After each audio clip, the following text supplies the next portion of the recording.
The Krillian armada had conquered 47 worlds. Their war fleets had reduced civilizations to ash. Their weapons had silenced countless voices across the galaxy.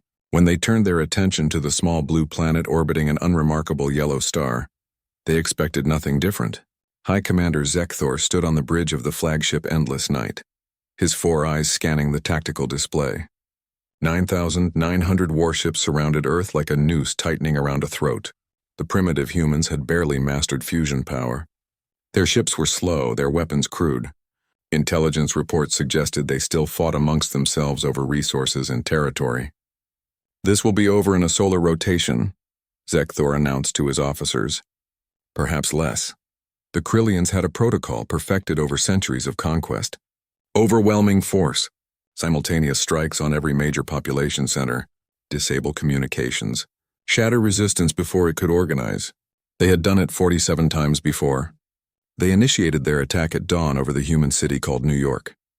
The first wave of Krillian fighters screamed through Earth's atmosphere, their plasma cannons charging. But something was wrong. The humans weren't running. Their primitive aircraft weren't fleeing. Instead, they were accelerating directly toward the Krillian formation. "They're attacking?" one officer said, confusion rippling through his vocal cords. "They can't possibly—" The human fighters opened fire, not with plasma or particle beams, but with solid projectiles propelled by chemical explosions. Primitive, laughable. Except the projectiles were moving at relativistic speeds, and there were thousands of them. The lead Krillian fighters simply disintegrated. Zekthor's confidence wavered, but only slightly. "All ships proceed with ground assault. Crush them." The Krillian dropships descended. They landed in cities, in farmland, in deserts. Troop carriers disgorged soldiers by the thousands. The Krillians were veterans, enhanced warriors from dozens of campaigns. They had never lost ground combat. They had never fought humans. In the ruins of Moscow, a Krillian battalion advanced through shattered buildings. They had leveled 3 city blocks. Victory seemed assured. Then the humans appeared, not in formation but scattered, using rubble as cover. They moved with a terrifying efficiency, as if the chaos of urban warfare was their natural habitat. The Krillians had better armor, better weapons, better physical enhancement. But the humans fought with something the Krillians had never encountered: a weaponized refusal to accept defeat. When their weapons failed, they used debris. When outnumbered, they used cunning. When surrounded, they fought harder. A human soldier, bleeding from multiple wounds, detonated explosives strapped to his chest, taking 17 Krillian warriors with him. The battalion commander reported this to command, his voice shaking. They don't retreat. They don't surrender. They just keep coming." Aboard the Endless Night, Zekthor watched his tactical display with growing horror.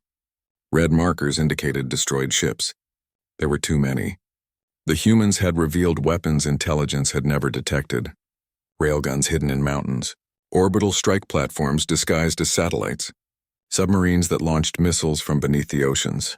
But worse than the weapons was the coordination. The humans were fighting as one species for the first time in their violent history. Every nation, every faction, every division forgotten. They had a common enemy now. "Sir, we're losing ships faster than—" an officer began. An explosion rocked the bridge. A human missile had somehow penetrated their shields. Impossible.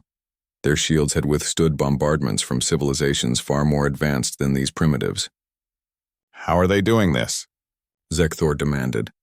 The answer came from a captured human transmission, played over their communication channels. A human voice, calm and cold. "You made a mistake. You assumed we'd fight fair. You assumed we'd fight by rules. We've been fighting each other for 10,000 years. We know every dirty trick, every desperate gamble, every suicidal tactic. And now we're using all of it on you." The tide had turned. Krillian ships began breaking formation, trying to retreat. But human fighters pursued them relentlessly, sacrificing themselves in kamikaze runs if it meant taking down a larger vessel.